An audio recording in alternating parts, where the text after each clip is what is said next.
He showed up outside apartment 14 on a Tuesday morning and simply sat down. No noise, no drama, just an orange cat with amber eyes and a decision already made. James said absolutely not. Maple didn't move. This is the story of what happened next and why James still can't explain it without going quiet for a moment. Not every story begins with a yes. Some of the most beautiful ones begin with a no. His name was Maple, an orange and white cat with oversized paws, a round face that looked permanently unimpressed, and amber eyes that seemed to be quietly judging every decision you'd ever made. He wasn't dramatic about it. He didn't beg. He didn't perform. He simply appeared one October morning on the third-floor hallway of an apartment building in Columbus, Ohio, sitting directly in front of Unit 14 like he had a reservation. James didn't notice him at first. James was 34, worked remotely as a software developer, and had recently gone through a breakup that left his two-bedroom apartment feeling like an echo chamber.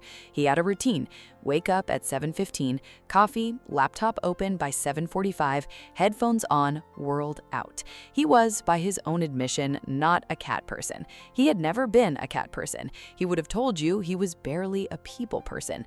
But Maple didn't care about any of that. The first morning, James stepped over him, politely, carefully, but still over him.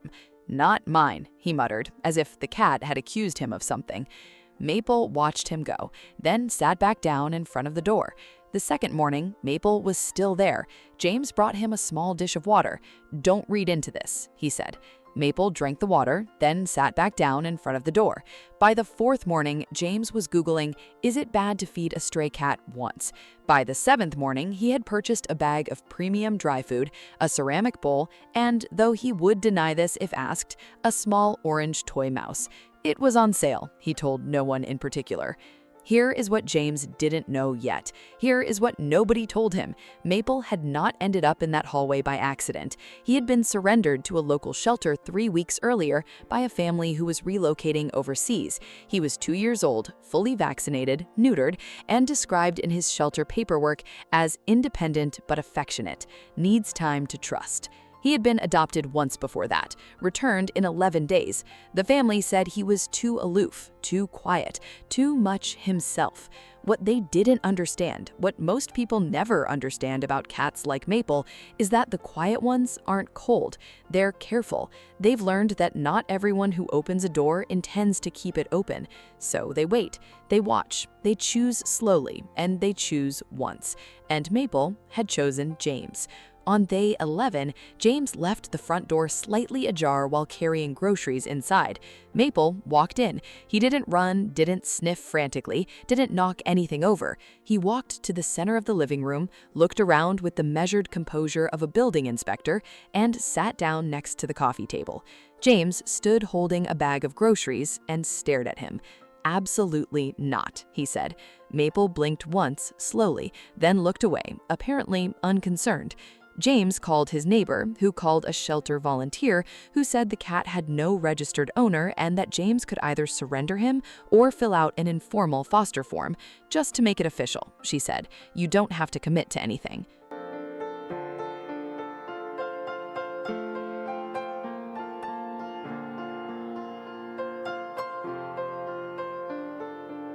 James filled out the form. That night, Maple slept at the foot of the couch. Not on James, not touching him, just nearby, 3 feet away, present. If you're still watching and haven't subscribed yet, I want you to know that genuinely makes me a little sad. Hit that subscribe button. Trust me, you'll want to see where this goes. The first month was an education. James learned that Maple had opinions about everything. He had opinions about which chair was the correct chair, his, and which side of the desk James was allowed to use, the left side, because Maple required the right side to monitor the screen, which he did with the focused intensity of an unpaid quality assurance employee. He had opinions about breakfast timing, about the volume of keyboard typing, about whether the lamp in the corner was necessary. It was not, apparently. He knocked it over twice. But he also had other qualities, quieter ones.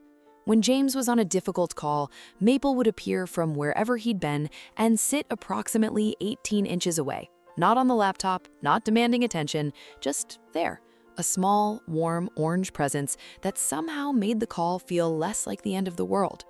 When James worked past midnight, which happened more than he'd like to admit, Maple would walk across the desk at exactly 1:30, step deliberately over the keyboard, and sit between James and the monitor. Not aggressively, not playfully, with the calm authority of someone saying, "Enough for tonight." James started closing the laptop at 1:30. Some stories contain a grand rescue, a dramatic moment, a life saved at the last second. This one is different. This one is about the quieter kind of saving, the kind that happens in 12:30 reminders and 3 feet of couch distance, and the particular weight of a small animal choosing to be near you. It was a Tuesday in February, 4 months after Maple had walked through that front door, when James realized something had shifted. He'd had a genuinely terrible day. A project had collapsed, a client had been unkind. He came home, dropped his bag, and sat on the kitchen floor. Not dramatically, just because the floor was where he ended up. Maple came around the corner, looked at him, and without hesitation, walked over and pressed the full weight of his round head against James' chest. He stayed there for 11 minutes. James counted. Nobody had asked Maple to do that. Nobody had trained him to do that. There was no command for it and no reward waiting. He simply understood something that James hadn't fully admitted to himself yet, that the apartment had been very quiet for a very long time, and that quiet can be the loneliest sound in the world. Some stories are about the animals that come bounding in with noise and chaos and immediate, overwhelming love. Those stories are beautiful, but there is another kind of animal. The careful kind, the watching kind, who walks in slowly and stays forever, not because they have to, because they decided. Maple decided on day 1, in a 3rd-floor hallway in front of a door that almost didn't open. James decided on a kitchen floor in February, 11 minutes into the kind of silence that finally didn't feel empty. If you've ever been chosen by an animal who took their time, who watched and waited, and then one day simply sat beside you like the decision had already been made, you know exactly what this feels like. And if you're thinking about opening your door to a cat who seems too quiet, too independent, too much themselves, give them time. The careful ones love the deepest. Is this instinct, or is this love? Or is there even a difference? Tell me in the comments. I want to hear what you think.